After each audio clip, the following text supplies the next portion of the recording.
Hello guys, it's me legit.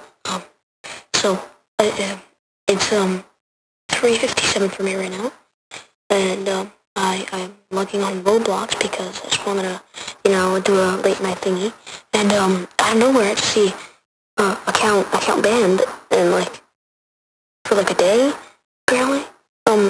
There's no reason stated, but it just said all of my games that I've played, and it repeated the game that Vic made a few times.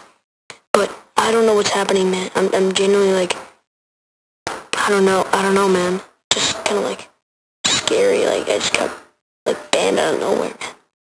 But yeah. Hopefully tomorrow I'll get unbanned. Yeah, a few hours I should be unbanned. So don't worry about me. I'll be fine. But yeah, I'm gonna go now. Peace.